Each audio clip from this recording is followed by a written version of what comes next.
So hello doctors, welcome back to our channel Gramedical. मेरा नाम है गुंजन सिंह।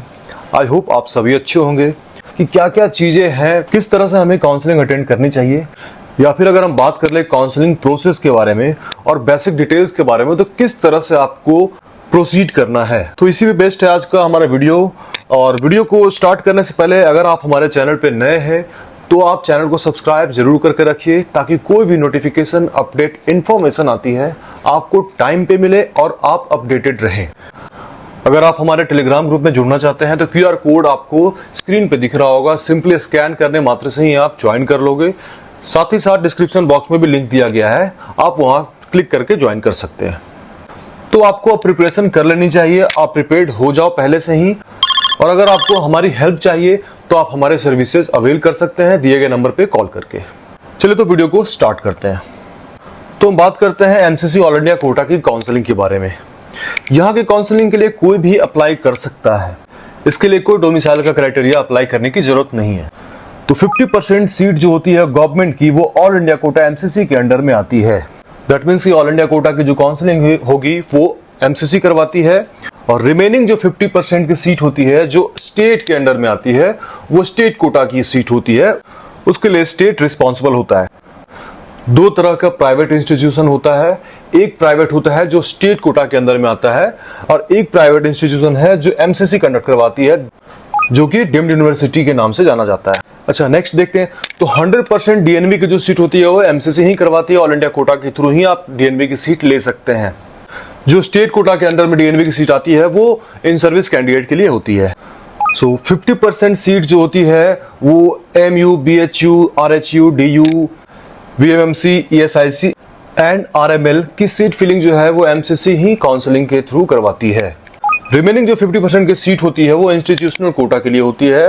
दैट मीन्स की तो जिन्होंने यहाँ से MBBS किया है उनके लिए इंस्टीट्यूशनल कोटा अप्लाई होती है, उनके लिए रिमेनिंग 50% की सीट रहती है।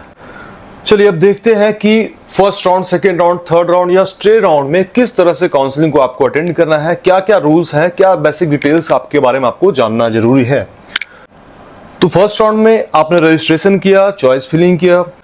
अगर आपको सीट अलॉट नहीं होती है, आपको कोई भी सीट अगर नहीं मिलती है फर्स्ट राउंड में, तो फिर से सेकेंड राउंड में आपको चॉइस फिलिंग करनी है, लेकिन आपको फ्रेश रजिस्ट्रेशन फिर से सेकेंड राउंड में करने की कोई जरूरत नहीं आती है। ओके, सो दूसरा सिनेरियो है कि अगर आप फर्स्ट राउंड में चॉइस फिलिंग कर चुके हो और आपको सीट अलॉट हो चुकी है और आप वहां ज्वाइन नहीं कर रहे हो, दैट मीन्स कि आप सेटिस्फाइड नहीं हो सीट से, तो वो सीट आप वैसे ही छोड़ सकते हो। दैट मीन्स कि वो सीट फ्री एग्जिट होता है, आप इजीली उस सीट को छोड़ सकते हो। आपको कुछ भी करने की जरूरत नहीं है, आप घर बैठे रहो, वो सीट आपकी छूट जाएगी, आपको कहीं भी जाकर रिपोर्ट करने की जरूरत नहीं है। आप सीधा सेकेंड राउंड में जाकर चॉइस फिलिंग करोगे। Okay, so third scenario is आपको सीट मिल गई है, आपने सीट को ज्वाइन भी कर लिया है, और अगर आप सेटिस्फाइड हो सीट से तो आप एडमिशन लीजिए और फर्दर स्टडीज के लिए आप आगे बढ़िए। लेकिन आपने ज्वाइन कर लिया है और आप सेटिस्फाइड नहीं हो, तो आप अपग्रेडेशन का फायदा ले सकते हैं, अपग्रेडेशन का बेनिफिट आप ले सकते हैं। दैट मीन्स कि आप अपग्रेड करेंगे सेकेंड राउंड के लिए, और थर्ड के लिए भी आप कर सकते हैं अपग्रेडेशन। यहां भी आपको फ्रेश रजिस्ट्रेशन सेकेंड राउंड में करने की जरूरत नहीं है। ओके, सो बढ़ते हैं नेक्स्ट और सेकेंड राउंड को देखते हैं।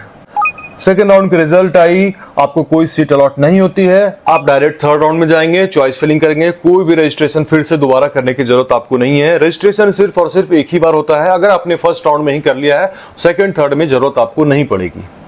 डिपेंड करता है, कुछ सिनेरियो भी है वो आगे मैं बताऊंगा आपको। ओके, सो अगर सेकेंड राउंड में आपको सीट अलॉट हो जाती है और आपने सीट को ज्वाइन नहीं किया, बिकॉज यू नो दैट कि आपको थर्ड राउंड के लिए भी अपग्रेडेशन का ऑप्शन मिल रहा है, तो आपको जो भी सीट मिली है सेकेंड राउंड में, उसे आप थर्ड राउंड के लिए अपग्रेडेशन में जा सकते हो लेकर।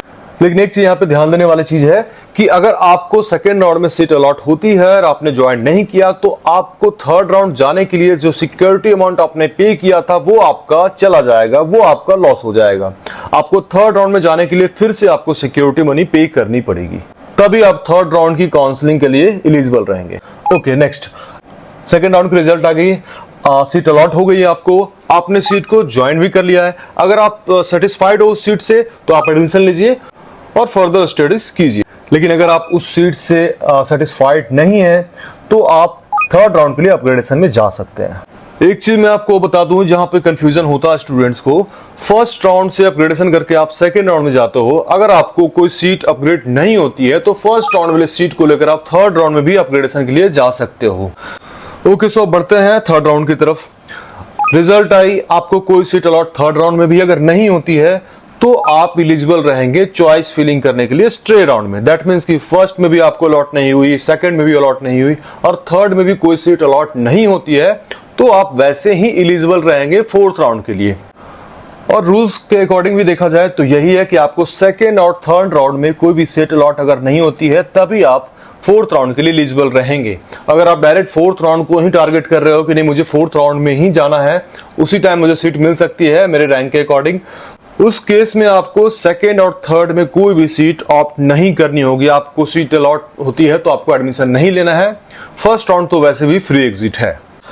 ओके, सो अगर आपको सीट अलॉट हो जाती है थर्ड राउंड में और आपने उस सीट को ज्वाइन नहीं किया, थर्ड राउंड में कोई सीट अलॉट होने पे अगर आप वहां ज्वाइन नहीं करते हो तो आपकी काउंसलिंग की जो जर्नी है वहीं समाप्त हो जाती है, आप काउंसलिंग से बाहर हो जाओगे। प्लस आपकी जो लॉस होगी सिक्योरिटी मनी की वो तो होनी ही होनी है। और जिन्होंने फर्स्ट राउंड सेकेंड राउंड में रजिस्ट्रेशन नहीं किया है वो फ्रेश रजिस्ट्रेशन थर्ड राउंड में कर सकते हैं, ये ऑप्शन भी आपको मिल जाता है। ओके, एक केस और इसमें क्या रहेगा कि सीट आपको अलॉट हो जाती है थर्ड राउंड में और आपने ज्वाइन कर लिया तो आप एडमिशन लीजिए, बट आप अपग्रेडेशन के लिए फोर्थ राउंड में कोई ऑप्शन आपको नहीं मिलेगी। थर्ड राउंड के बाद फोर्थ राउंड के लिए कोई अपग्रेडेशन का रूल नहीं है, इसलिए जो आपको अब सीट मिली है वही फाइनल होगा। ओके, सो देखते हैं कि स्ट्रे राउंड में अगर आपको सीट अलॉट होती है, आपने ज्वाइन किया, आप एडमिशन लो और फर्दर स्टडीज कर लो। नेक्स्ट कंडीशन देखते हैं, अगर आपको फोर्थ राउंड या दैट मींस कि स्ट्रे राउंड में भी कोई सीट अलॉट नहीं होती है तो आप स्पेशल राउंड के लिए वेट कीजिए या फिर आप नेक्स्ट ईयर के लिए अच्छे से पढ़ाई कीजिए ताकि नेक्स्ट ईयर में आपको कुछ अच्छी सीट मिल सके। ओके, बट स्ट्रे राउंड में अगर आपको सीट अलॉट हो जाती है और आपने वो सीट को ज्वाइन नहीं किया तो एक सिंपल और आसान भाषा में ये काउंसलिंग का प्रोसेस था। बेसिक डिटेल्स के बारे में मैंने आपको बताया। आई होप कि आप सभी लोगों को अच्छे से समझ में आ गया होगा कि कौन कौन से राउंड में क्या क्या पॉसिबिलिटी होती है, किस तरह से आपको आगे काउंसलिंग को अटेंड करनी होती है। तो वीडियो अगर अच्छा लगा तो आप लाइक शेयर एंड सब्सक्राइब कीजिए। जो भी डिटेल्स आती है मैं टाइम पे अपडेट करके रखता हूँ। एट द सेम टाइम अगर आपको हमारी हेल्प चाहिए काउंसलिंग से रिलेटेड, कोई भी हेल्प अगर आपको चाहिए, अगर आपको हमारे सर्विसेज अवेल करनी है तो आप दिए गए नंबर पे कॉल करके हमसे बात कर सकते हैं। मिलते हैं अपने नेक्स्ट वीडियो में। Thank you so much.